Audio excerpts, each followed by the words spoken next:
Now, let's talk about the Sky Sports Boxing new era, and we'll talk about the Newcastle show this Saturday shortly. But let's go back to the first show. How happy were you with how it turned out, both as a in-ring spectacle and also as from a production standpoint? And what things, if any, would you like to change or work on for the next one, for this Saturday? Well, it was the beginning of a journey, and I think that it's embryonic, the relationship that we have with Boxer, and with Top Rank in many ways as well, although we have sort of, dealt with them over the years. I've known Todd Taberf for many, many years. It's different with Ben and Boxer. I didn't know him very much, 4 or 5 months ago. We got to work together. We've worked virtually 24/7 for a number of weeks now. Really like him. I think he's really bright. I think he's really entrepreneurial. I think he's really ambitious. I think he's really calm. And I like his team a lot. I think he's got a great team behind him. We've got to know them. We've got a fantastic team here. And the teams are beginning to sort of work together. And it's going to take time. But I think with John Wischusen, who we've known for many years through his work with Matchroom, and such a great guy, such a fantastic, knowledgeable man in the sport, and so easy to work with because he really looks at what we want on the television side. And him and his team, it was great to sort of be reconnected and then working. We've worked with Boxer behind the scenes for many months, but to actually sort of go onto the front line and do a show. Of course, there's things you're going to learn from. Of course, there were things that didn't quite go right. Of course, there was stuff within the event and also the production that we think we can improve on that, or we can do that differently. But we were trying things out. We're going to continue to try things out and experiment. We're going to take risks. And we're going to hopefully produce a huge amount of great content and great shows for both our customers and also those who are in the arenas. I think it's no secret, back in 2010 when we started working with Eddie, it was get the big arena shows, but like what we did with the darts, and pack those and get that sort of atmosphere and that feel driving through the TV sets. And I think there's no secret that the people in the arena at the event have got to have a fantastic time, so it sort of makes everyone at home sort of really engaged. But of course we've got TV aspects to that. We want to get the best possible sort of overview, the best analysis, the best look. And I think creatively it looked different. It felt fresher, and the fights were good. It wasn't the most incredible night of boxing ever, but it was a very, very good, solid night. Some decent trade fights, a fantastic performance from Avanesian. Ebony Jones, his debut. There was a lot to go at, and of course we missed not having Chris Eubank on, and it was pretty incredible that we got the viewing figures. We peaked at 400,000 across the channels, and that was brilliant, not having Chris on the show and having all the problems we had in the last 24 hours. So that gives us a great deal of confidence that this platform is the biggest in the UK by a long way, and that will hopefully entice people to join our train, join our journey. But it is a journey. It was first steps. So I look back at it, very proud we're up and running. It was a very, very good start, but we will get better and we'll improve in every department. And there was a great deal of debriefing, and there will be continuing going forwards. Boxer didn't have a lot of time to get that show ready. It was also the week after, AJ at Spurs, so it was tough, I guess. Another London show off the back of it. So I think we're going to see a different, sort of setup in Newcastle this weekend. Not going to be absolutely packed, different sort of crowd, for example, maybe a different feel and a stronger show. So, yeah, it's a work in progress, but I was very, very pleased with the start and really excited to be working with Boxer. Let me go through 3 quick things in turn that people maybe weren't overly impressed with, just to get your take on it. The first one being the heat map. Did you expect it to cause quite the amount of conversation and consternation on social media as it did? If you don't try things, Danny, then you don't get any response, do you, or any feedback? We could just all do the same thing over and over again. There are people far more intelligent than me in the back rooms here at Sky who don't get enough credit and praise, and they're working on all sorts of great technology and innovation on a day-to-day basis. I mean, look what we announced last week as a company with Sky Glass. Sky Insider television, no cables and no wires. And I just think that I'm in awe of all of it. You and I remember when we first started doing this, and there weren't many channels, and there was certainly no streaming, I don't think there was email at the time, was there? Or certainly no Instagram or anything like that. Things have changed dramatically, and you've got to adapt. And I think part of it is we're entering a new era, and so the business behind us, and they're like, right, what can we do that's different? What can we do that's sort of innovative, that's novel and new? And some things are going to work and some things aren't. And I think that things like the heat map, that's more Matt Macklin and Johnny's territory than mine. They're the fighters that have been in there, and and like Matt was saying to me that he thinks it's something that could work more in time. That actually you need a number of performances to see how a fighter changes. So very, very difficult, sort of just as a sort of one-off. But yeah, look, I mean, when a fight is cut or something has to change, or maybe it would be very interesting to see that heat map on the Fury and Wilder fight, because of the differences and the way that, Fury changed tactics and Wilder had to.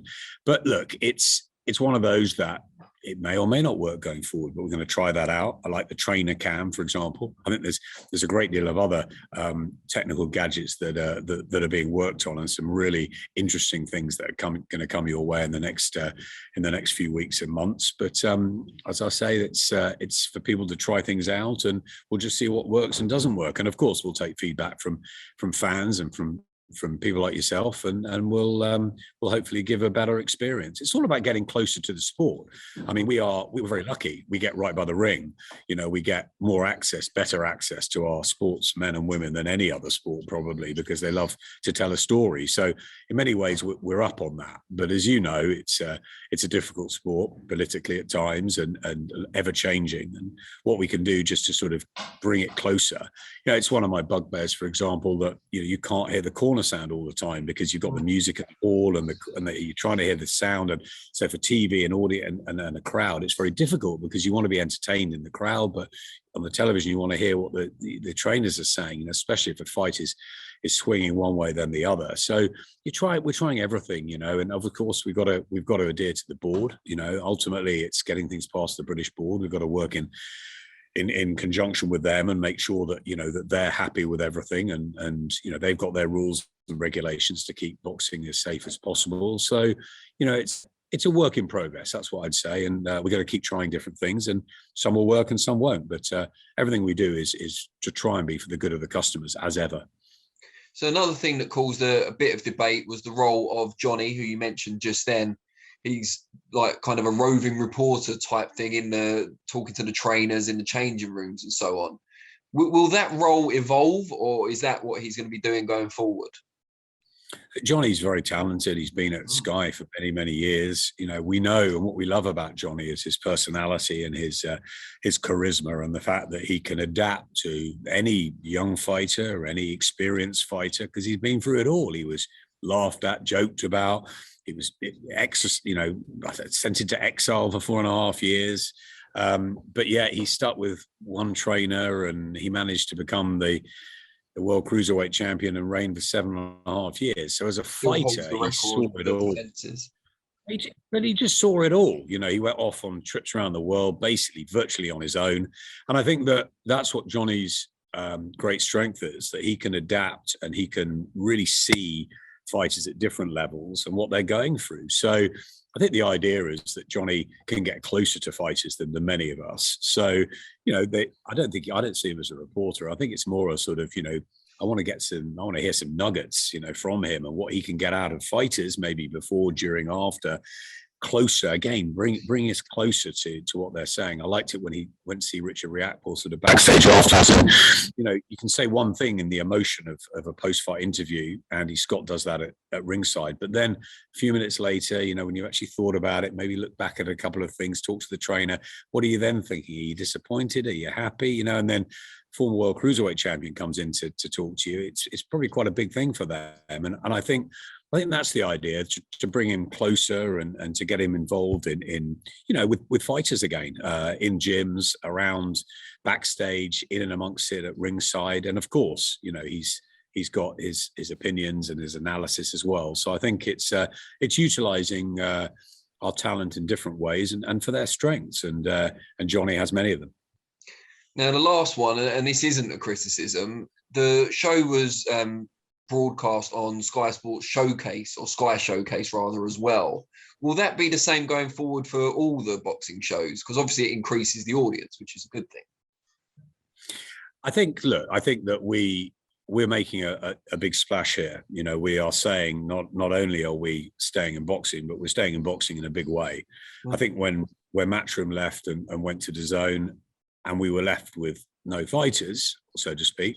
AJ still had one to go on the contract, but you know, it's like sort of emptying the jar, isn't it? And having sort of one big lollipop remaining. I think, you know, we had to start again. Ben Shalom, you know, comes with obviously some experience as having worked in tournament shows, etc., and a few fighters on the books. But really, you know, he's building up a stable again. Of course, we've got the enormous stable from Top Rank with some of the global superstars, but that's almost like not served up to us, but that's an agreement that sort of we get those big fights and they're continually being made, and some great ones for the rest of the year. But I think that it's important sort of to hit that 9:30, 10 o'clock UK time, maybe even earlier as well, on the back of football, because we've got the Premier League and we can utilize that audience to sort of snowball into boxing. So we've got the width of the business behind us now, Danny, and I think that's why we're going to utilize our arsenal, and whether that is, you know, fights that are dual broadcast on a Main Event and Action Arena, or Main Event and, you know, Sky Showcase as we saw last week. That will be probably a case-by-case basis, but we know we can do that, and I think that's the important thing. So that you can look at the viewing figures and say, oh, they're only, you know, so high because there were actually no Sky Showcase weren't that great viewing figures, but it just did open up to new eyeballs and a different audience. It's a platform, it's a channel that not necessarily casual sports fans would normally see. So that's why it could be, I suppose, vital going forward if it is used again. Exactly, and I think the fact that we were very buoyed by the figures on Main Event on the sports channels, and that they held for pretty much the whole time as well, and that there was no Eubank, so that's really good. And I'm hoping this Saturday will be big as well because of Newcastle and the whole story, and the fact that we've got some fantastic fights. You know, Savannah Marshall, we've got Hughie Fury, and obviously the name is going to help us with the casual audience this week. We've got Chris Eubank, Ritson, you know, Steve Robinson, we've got April Hunter. It's a huge card, and I think that whole swell of talk about Newcastle will help us. It is about, you know, gathering the casuals as well. And, you know, we all stayed up for Fury and Wilder, but a lot of my friends, for example, said, oh my God, was it a great fight? Because they still don't stay up for those big ones. And I think that we've got to keep working on the casual fans to make sure that when boxing is really big, everyone's tuned in. So it helps us with the Premier League, it helps us with the Formula One, the cricket, the golf, and all the sports we've got. But if we can get it on Sky Showcase and widen it out even more and utilize, you know, the rest of our arsenal in Comcast as well, globally too, NBC, Universal, through Top Rank, ESPN, there's huge amounts of platforms, and there's the chance to get new eyeballs onto boxing. And you know, our social and digital audiences are huge. They were huge over the weekend for Wilder and Fury, and I think that's a real sign that, you know, we're in a great era of boxing. And just to widen it and broaden it has got to be the way forward. So yeah, we'll try everything we can to help push this platform as the best platform in sport, and we're very confident it is. And anyone that joins us is going to be, you know, going to have that stage, and if they can perform on it, they're going to become stars. Now, talking of that, and casual fans appealing to them generally, was any consideration given to Hughie Fury topping this show just a week after his cousin was in a huge fight? I think topping the show is something different now, you know, because as I said to you, we've got the football and the Premier League, 5:30 kickoffs that are finishing at sort of 7:30, and then you go into boxing. It's very important to get a really decent sort of start, maybe even the biggest name or one of the show toppers, and it's obviously that balance of the audience are coming and paying their money to watch a night of boxing. So you don't really want the main event before all the others. It's a case of sort of working out what you've got and thinking of where you're going. We're going to Newcastle, so Okay, let's think about this. Now, probably the biggest casual name of Fury, if we have him off the back of the football, that's a sort of cracking start. Then you go to, for us, it's Chris Eubank. That's another name that's going to keep the audience, continuing. Savannah Marshall for me is top of the bill. She's defending her world middleweight title. She's obviously looking for a massive fight with Clarissa Shields. So for me, that is at the nominal top of the bill. But then Lewis Ritson is going to keep the crowd, and there are a lot of them coming out to see him, or Steve Robinson or April Hunter. So you've got to sort of look at that as well. So I think we're spoiled for choice is the answer on this Saturday. But yeah, we debate about that. We think about it, and we try and work out what's best for the television, but not forgetting what's going to happen in the arena, because you've got to keep the pot bubbling in there and make sure everyone has a fantastic night. And I think that's what it will be on Saturday. I think it's a brilliant night, and I think Boxer will be judged much better on this night than they probably were at Wembley Arena, which was tough with the Eubank withdrawal, and the fact it was good that we got that English eliminator in as a good sort of 10-round fight. So look, there was decent action at Wembley, but I think there's going to be ferocious and terrific action on Saturday night. And I think the backdrop of Newcastle after everything that's gone on this last week is going to be pretty special. And then you look at the next UK show, which is a tournament show, which is in Liverpool. So that's going to be different again, slightly different audience. We'll look at that and think about how we market that in a different manner, maybe to some of the others. And then we've got a string of big fights from Top Rank coming up through the night. And yeah, we'll take it on a case-by-case basis, but always learning, always trying things out, taking risks, and trying, as always, to think of that customer and what they are going to want more than ever, say, on a Saturday night. And a big thing for me is don't have those main fights too late, because you're missing that opportunity, really, especially with the casuals, to appeal to them. And all we're trying to do is build boxing and build it at grassroots level and upwards, So we've got a great chance for the young fighters to come through. We're going to put a lot of our time into grassroots and watch it grow. Have we got everybody? No, of course not. Actually, we've got a huge stable at DAZN. They've got a great deal of boxing going on. BT, as we saw on Saturday night, they've got a huge amount as well. But Sky are in it for the long run, as you know. We've always have been. We've never ducked away. We've taken every challenge. We've had our ups and downs, and I believe this is a growing period, and I think it's going to be one of our most successful ever. So whether he opens the show or closes the show, how important do you feel it is that Hughie Fury not just wins, but entertains? Because he hasn't always, it's fair to say, but he's now on this big platform. It's a crucial time for you guys because it's only your second show. He needs to put in a bit of a shift, surely. I think he does. He's been an enigma, hasn't he, Hughie? And I think at times you're right. He's flattered to deceive, but he's been matched in a strange way, at a different weight in a different world. It reminds me a little of Michael Gomez, who had 3 or 4 early defeats, and he was thrown in a bit too soon. And I think Hughie, he's had those fights, with the likes of Joseph Parker and Povetkin, and he probably wasn't ready, but he didn't disgrace himself in any of those. And I think that he's still young. He's got, obviously, his dad is a fantastic trainer. They've got a really inspiring camp there with Savannah too. So I think that, he is still a little bit of a work in progress, but I agree with you. I think it's the time to begin really shining, begin delivering. He was down here a few weeks back on a big promo shoot, and I had a good chat with him. I spent a lot of time with Hughie, and he feels it's all sort of clicking together. And some heavyweights, as we know, mature a little bit later, and there's still masses of time for Hughie. And he's got to be inspired by what his cousin's done and that name and carrying the Fury name. And he is very different. He's got to be taken at his own pace.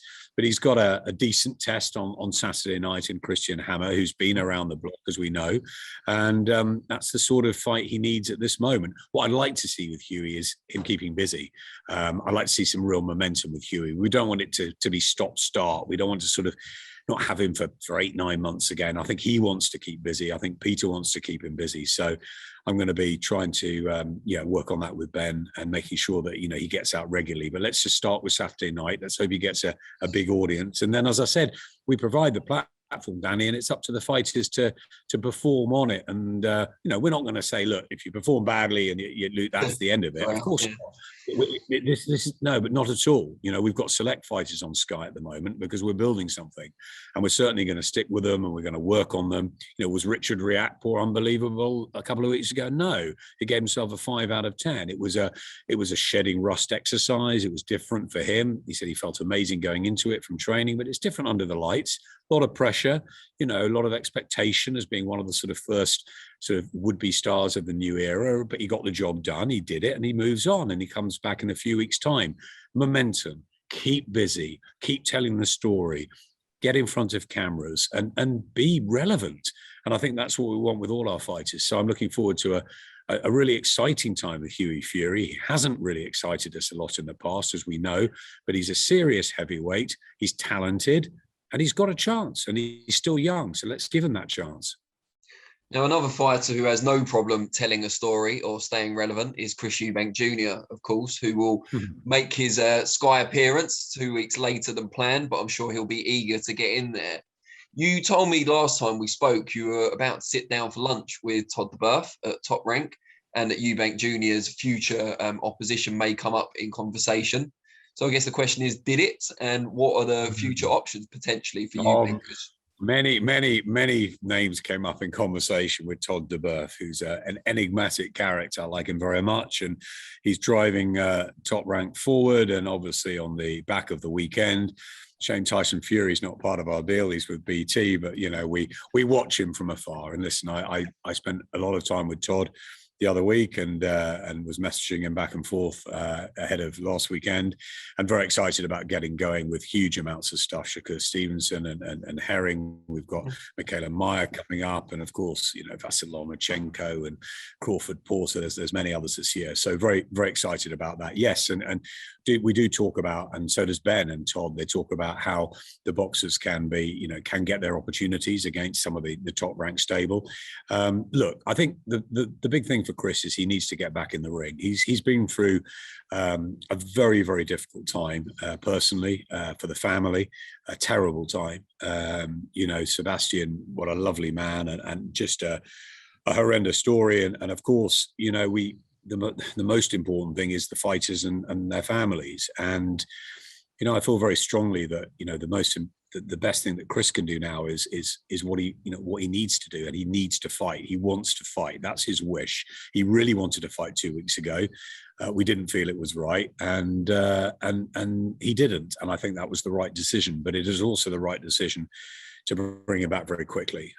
So he fights in Newcastle on Saturday night against a guy who hasn't lost for a long time, against a guy he obviously should come through against. But he needs to get back in the ring, and who knows how he's going to feel mentally and physically after the news of his brother. Our hearts have gone out to the Eubank family, and as I said, that's the most important. You have to. These are human beings. This is a very tough business, and we have to make sure that we give our fighters the support and the time they need. But Chris wants to fight. He's desperate, and I think this is the right thing for him to do, to go in on Saturday night. And look, I'd like to see him out again before the end of the year. Obviously, it depends what happens on Saturday.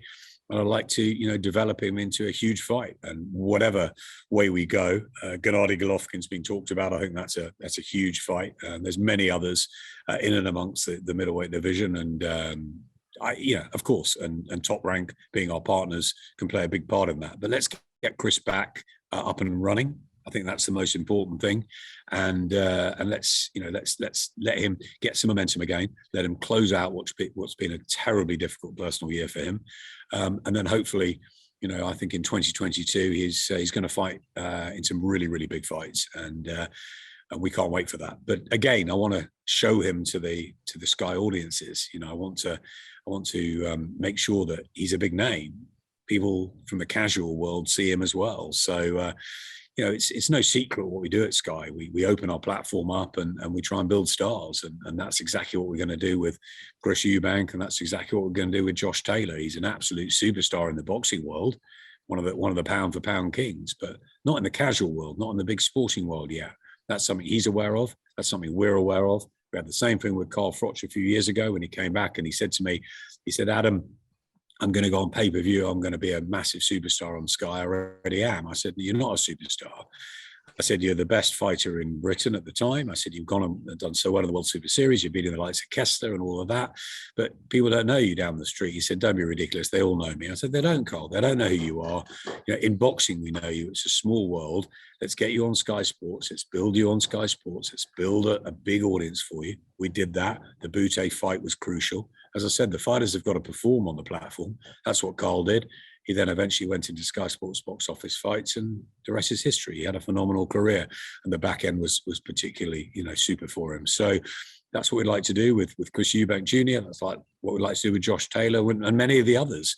Build stars and hopefully give them a really successful future, both in terms of of becoming a great fighter and also making money for their families, and that's so important. So that's what we go about doing. And Chris Eubank is someone we're very excited about. We're working in, obviously, conjunction with the team at Wasserman.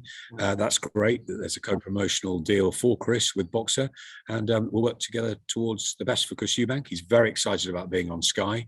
He knows it's the right platform for him, and we're very excited about welcoming him back finally into the ring on Saturday night. Did Carl Froch ever come back to you and apologise and say, you know what, Adam, you were right all along?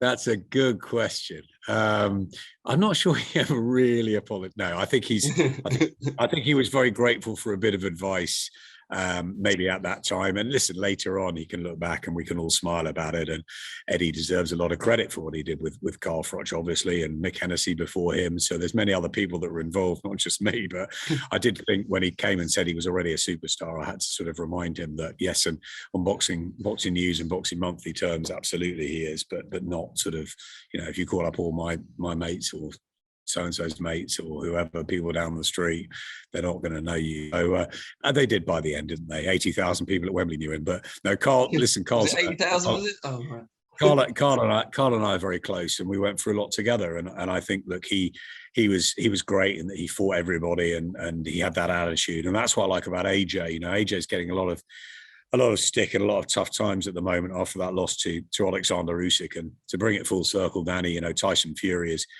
has been unbelievable and deserves every bit of credit he has. But Anthony Joshua has also been amazing for British boxing. And I love the fact that he wants to go in with everybody. He wants to fight Fury. He wants to fight Usyk again. And that's what Froch did. He wanted to tackle everybody. And it's a shame that Calzaghe fight never happened, but Carl knows he would have got licked. He would have got totally licked by Joe Calzaghe. He knows that. He says I can't tell him that, but I do tell him that on a regular basis. But he laughed, and I think now, when he was a fighter, he'd never agree, but I think now he'd have to pay homage to how Joe was. Yeah, well, next time I speak to him, I'll ask him what his thoughts are on that one, but he might not admit it publicly. No, probably not. Adam, always a pleasure. Really appreciate it. And the very best of luck, genuinely, for Saturday night. I look forward to it. I'll be watching.